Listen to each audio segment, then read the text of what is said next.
When Ramous and Zoe returned from Madrid, they were met by Truman, who asked them to join him at the Blue House for lunch. When they arrived, Mark and Dee were waiting for them.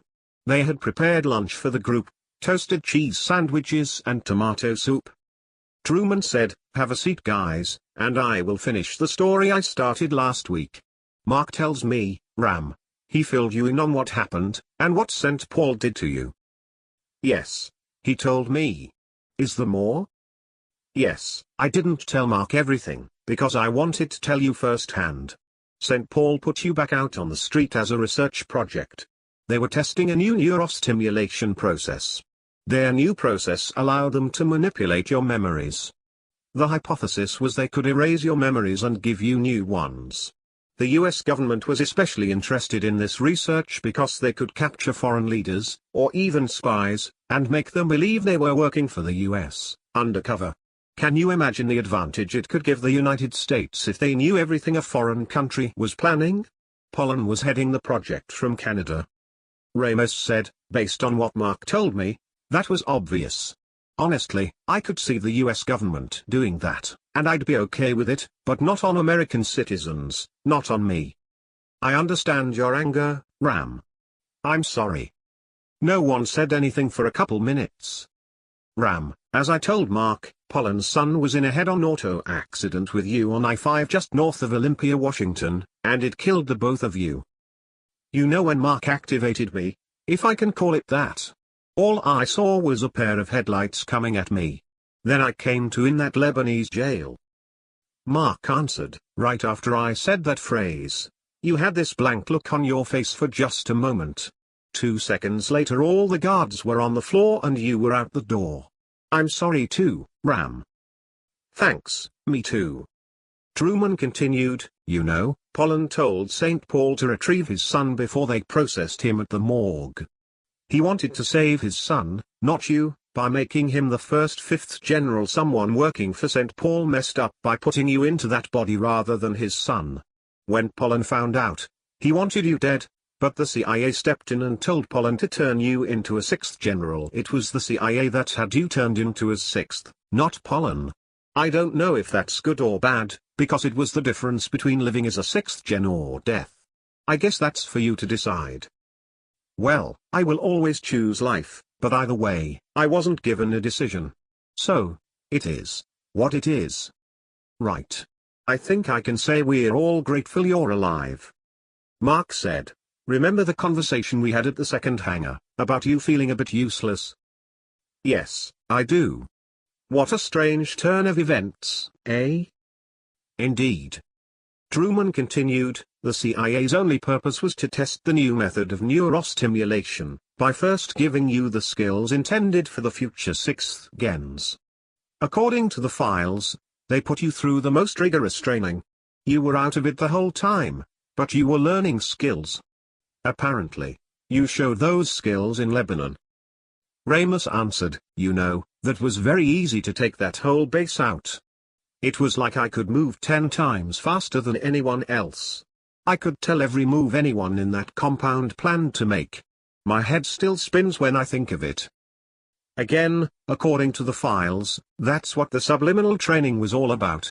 Also, I am personally curious what you remember about those 2 years. Did you remember being a security guard for Pollen? Now that you mention it, I do. I didn't like him. He wanted me to kill his ex-wife, and I refused to do it. I blacked out soon afterward and woke up in the convalescent home. Ram, I'd like to mention that 6 third gens gave their lives trying to protect you. Pollen had them killed when they refused to kill you. Do you remember anything about them? No. I don't even know their names. Now, I'm really sad about that. The 6 that replaced them also, covertly protected you as well. I can't say enough good things about them."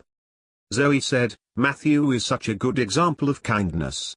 I agree wholeheartedly, Truman. When Pollen put you under the second time, it was at the direction of the CIA. They wanted to test the new process to see if they could restore your old memories and life. Next, the files say they placed you in a convalescent home, and had them wake you up. The memories were coming so fast they made Ramous sick. His stomach growled, "I need something to drink or eat. I need to go to the bathroom." He ran to the bathroom to throw up. 15 minutes later, he returned to the porch where Zoe gave him half a cheese sandwich and a glass of orange juice. Truman asked, "Are you feeling better, Ram?" "Much better, I guess I'm good to go for another 10 minutes. Ramous, you were the first test subject of the new neurostimulation process. Once you left the convalescent home, it only took you a month for you to recover from the coma. Truth is, you were never ill. Your recovery was only part of the process to normalize your life. Once you were back, and life was normal, and you were back with Portland police, St. Paul only needed to do regular checkups on you. The doctors you were seeing in Portland were both third gens. Ram, we found those 2 gens in Canada. After thinking about all those trips to Portland to see the doctors, I realized that it was automatic. It was like I had no choice but to go. That was until the time I missed because we found Daniels on the beach. Otherwise, I never missed an appointment. They really did a number on me. That's not all. The last third gen to process you put a failsafe in your head. He put in a subliminal command, in Swahili, to return your memories to you, all of them. That command was attention, take the diapers off. I found a separate letter explaining all of that. It said, Pollen always used that term when he came to review your progress. I figured it out and told Mark, and because of that, you saved a number of young Israeli soldiers, Mark, and yourself. There's no reversing it. Now that you have been triggered, the phrase will have no meaning. I'm sure, you already know most of this, and figured the rest of it out for yourself. Zoe and I decided not to talk about it while we were in Tuscany. I really didn't have a problem putting it out of my mind. So, I don't know everything, nor did I spend any time trying to figure it out, although since you have been explaining all of this, many things have come to mind, things that make sense to me, or remind me of the 2 years I was someone else. Okay. There are more troubling issues than what they did to you. This is where I explain just how evil those involved with the Angel Project really were. Pollen died of a heart attack soon after they released you. He was out taking a walk on his property when he died, and they didn't find him for a week. It was too late to save him. They sent in Cannon to recover all of Pollen's files. He was asked by the CIA, who was monitoring Pollen's progress, to test you and see if you weren't working undercover for Pollen. It's not clear in the files why they thought you were, but they did. So, they directed the Seattle labs to send a 4th gen to San Diego. The files said they put the experiment in Portland for 2 nights because San Diego was not ready for the transfer. There were 2 people in Portland St. Paul wanted to influence, by the names of Jill Avery and Thomas Minor. Mr. Minor often complained about his research projects. Jill Avery and he were close friends. It was clear the 2 would cause problems for the corporation at some point in the future. St. Paul was concerned and watched them for a couple of years. St. Paul often observed employees for short periods of time, so they could determine their loyalty to the company. They told John Harrison, who was Minor's immediate supervisor, to take 3 days leave. Then St. Paul caused a situation where both Avery and Minor had to search for Harrison. In doing so, they directed them to a particular lab, where the 2 found the research subjects. They became the vessels used to get to you and complete their research. St. Paul already determined neither one could ignore what they saw in the lab. They expected them to take the information left for them on the desk, with the intention of exposing St. Paul. But they broke into the safe and took secret company information, which was unexpected. Foolishly, a St. Paul manager sent sensitive, top-secret, files along with the ones they hoped the 2 would take. The main archives of St. Paul were kept in San Diego. So, a manager by the name of Harold Stevens sent those sensitive files with the experiment. Afterward, he was fired for his careless act. After Minor and Avery retrieved the files, St. Paul expected Minor to end up with the files, and he did. Once Minor was solely in control of the files, Cannon assigned Sawyer to kill the Avery family. Sawyer sent the 1st gens to kill her and her family, acting on the orders of Congressman Cannon, hoping it drove Minor to run. There was a high probability he would run to the coast. They planned to kill him there. bringing you into the picture. How did Peter end up in the middle of this? You know he's getting married to my hotel manager. Do you think they're in danger? No, I don't think so. This is how he became involved. St. Paul already knew of Peter Daniels and knew he was Minor's best friend. They also knew both spent a lot of time on the coast. What they didn't expect was Minor to turn the files over to Daniels, but it didn't matter because Daniels also ran for the coast. Everything was falling into place, and Cannon described it like putting a mouse in a maze. That's when everything took a left turn. Mark's replacement, Terry Hatfield, got wind that the first gens were killing people and looking for others on the coast. He was told the first gens were looking for a group of women on a list, so he sent in the second gens to stop them. That was not supposed to happen. He also thought the first gens, Dania in particular, went full schizophrenic. Cannon knew Zoe intercepted the first gen, who was supposed to kill Daniels and killed him herself. Of course, we know she didn't do that, but Cannon didn't know that. So, I think they're safe. Anyway, St. Paul expected the first gen to leave evidence behind. I guess it was a stroke of luck for St. Paul that Zoe missed the thumb drive in the Blu-ray player. It was going according to plan, although so many potential errors ended up working for St. Paul. Zoe asked, "How did Cannon or anyone with St. Paul know I left the thumb drive in the Blu-ray?" Word of the video on that file was well known. His files mentioned several officers were at the scene and knew about it. Cannon said St. Paul had a CIA operative, who was following Daniels on the scene too, and gave that information to Sawyer, who in turn told Cannon. Cannon told Sawyer he wanted those officers killed, the two who responded to the death of Daniels. There's nothing in the files to indicate that he told Dania to do it. That's just common sense. Dania wasn't the only first gen sent to the coast. Several were sent, and this is why. They expected that murdering your friends would trigger you, causing you to have a total recall and act as the sixth gen you were programmed to be. They hoped you would take out all the first gens, but their actions didn't trigger you. Instead, and no offense Ram, the file said, the idiot fell in love with a gen instead. Ramous responded, "Idiot, eh?" According to Cannon, when you turned those files over to the U.S. Attorney General, St. Paul's Angel Project would come to an end. He said a lot of individuals would be serving long prison sentences. Cannon saw what was coming and fled the country before they could arrest him and took with him the files we have now. Ramous said, "Are we still rats in a maze?" After the meeting, Ramous approached Truman. "I want to go to Egypt. I knew someone higher than Sawyer had my friends killed. I need to verify Cannon is dead, and I need to do it for myself." Truman agreed and said he'd put a team together to go with him. There was a second gen by the name of Jared, who conducted several operations for the CIA in Egypt. They asked him to join the team because of his Middle Eastern contacts, and he knew his way around Egypt. He agreed to join them. Another 3 gens went for added security. The next evening 6 gens flew out from Madrid and landed in Cairo.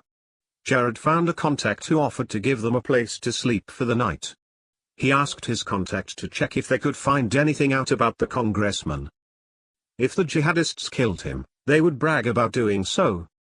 There were no rumors, so they assumed he was still alive. Late the next morning, one of Jared's contacts told him about an American being held, or rather living in a compound in Amman, Jordan. The contact came to the home they were staying at an hour later. He brought with him one man who chased Cannon. He explained they were planning to kill him, until one man in the truck, a Jordanian, told them Jordan might pay a ransom for him, because he was an American official. The Jordanians paid for Cannon, hoping to use him to get into the good graces of the Americans. It could mean donations for the country. Truman laughed, "Those idiots, they don't know what they have. It's going to turn into a fight between them and the US. Who will want them to turn him over as a wanted criminal? The US won't do or pay anything for him because it won't be beneficial for them." "How much money did they pay you for the congressman?" $50,000 American dollars. Truman said, "Wow. For that, they might kill him instead of giving him up." Next to Iran, Jordan is one of the worst countries to negotiate with. Ramous looked over the group and said, "I guess we're going to Jordan." Truman answered, I guess so. If we're driving, we should leave around 10 p.m. tonight. That should put us in Amman at 5 a.m. Jared spoke up, I have had to escape through Jordan several times. I have good contacts there too, but I don't have the numbers with me. My girlfriend, Beth, can get them for me. I'll call her and have her get them. Jared called Beth, who retrieved all his Jordanian numbers and gave them to him. I love you too, honey, he said as he hung up. Everyone in the room stared at him.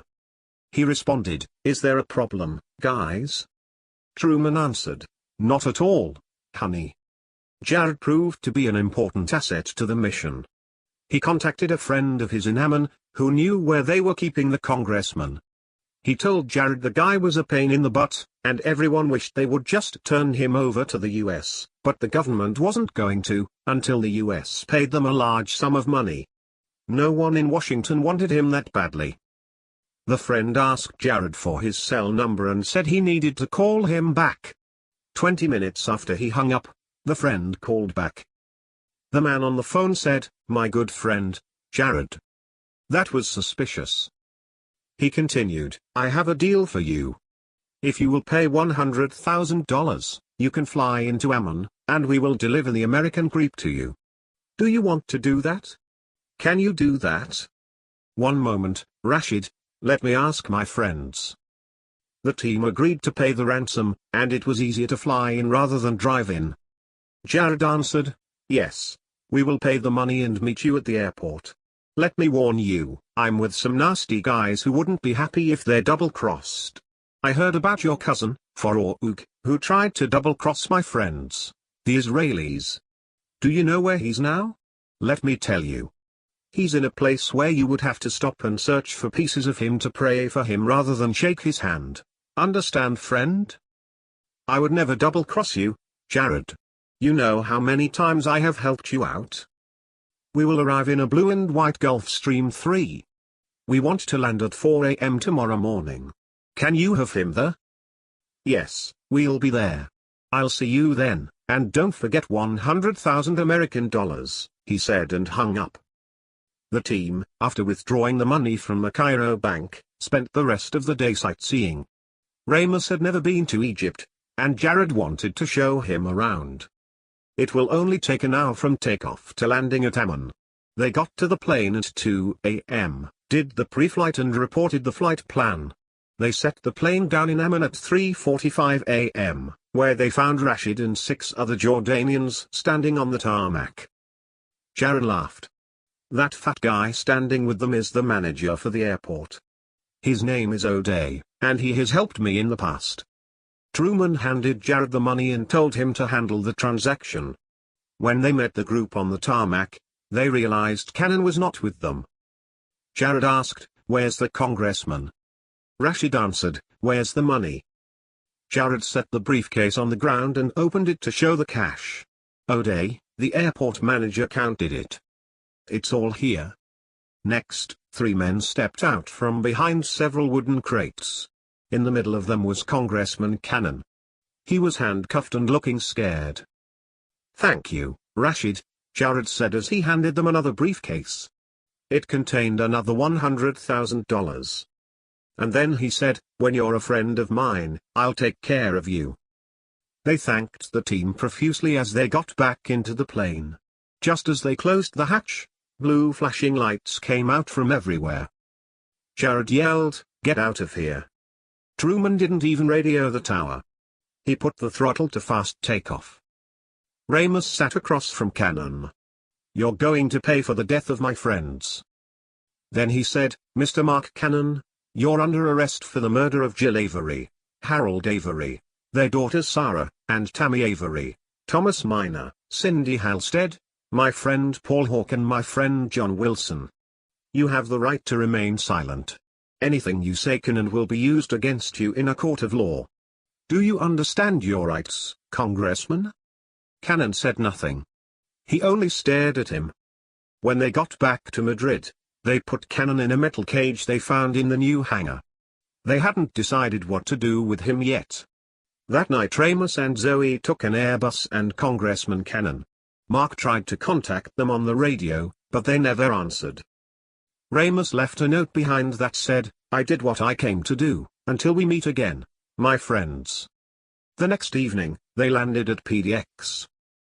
Ramous radioed ahead, telling them to have police officers there on arrival. Ramous and Zoe exited the plane, along with Cannon. Fortunately, Ramous knew most of the police officers waiting for them. He explained that Congressman Cannon was wanted by the US government and was being charged with ordering the murders of at least 8 people in Oregon. Before he took Cannon, he went through Truman's files and found all the evidence he needed to charge Cannon with their murders in Oregon. He handed those files over to a detective who was standing there looking important. The detective said, "Thank you, Ramous. I heard you were dead. Good to see you, sir." The police carted Cannon off to jail, and as Ramous stood there, his arm around Zoe, she turned to him and said, "Don't you find it interesting Cannon didn't say anything the whole way here?" "Yes. He hasn't said anything since we picked him up in Jordan. I expected him to negotiate for his release, but he was silent the whole way. Honestly, I don't care if he sang the national anthem the whole way. It doesn't matter. I accomplished what I set out to do." "Right, what do you want to do now? Do you want to go eat breakfast?" Ramous looked at her and said, "Right now, I want to go home, sweetheart. I just want to go home." After a long afternoon walk on the beach, Ramous, Zoe, Maggie, Hank, and Honey took a seat on the back deck. Emily and Peter joined them as the chef brought dinner. The discussion was about the property in Manzanita. Ramous hoped Hank would build another resort there, and Maggie and he should operate it. Hank said, "I might be interested in doing that. I could monitor the kids and work at the same time." He looked at Maggie and said, "We'll give it some thought." Maggie asked, "Are you going to come back as the police chief, Ram?" "No. I love police work, but Zoe and I haven't made any decisions about what to do with our lives yet. Perhaps we will travel. We still have a little vineyard in Tuscany we like. In fact, we're looking for management. Emily, what do you think?" "I love it here, Ram. I don't want to go back to Europe." Zoe said, "It's a beautiful place, Emily. You would fall in love with it." "Thanks, but I'm happy here." Peter said, "You won't change her mind. We both love it here, and neither one of us speak Italian. How would that work?" Ramous answered, "Okay, I was just offering, but you should at least go visit with us sometime. All of you need to, although I admit, it's good to be home." As they finished dinner, Emily asked the chef to send out coffee for everyone. By then, the sun was low and golden. Zoe mentioned how it was the best time of day. While they relaxed on the deck drinking coffee, Stephen approached the group with his kids. Honey, who loved the kids, barked profusely, and wagged her tail as the kids joined them on the deck. Jenny was 5 and Robert was 4. Robert jumped in his lap. "Uncle Ram, Daddy tells me you were in Europe for a long time. I was wondering where you went. Maybe, someday you can take me to Mexico with you?" "Of course, young man, when you're old enough to travel with me, we'll go." At that moment, Jenny said, "What would we do Uncle Ram?" He paused. "Oh, I guess a little of this and a little of that." The end.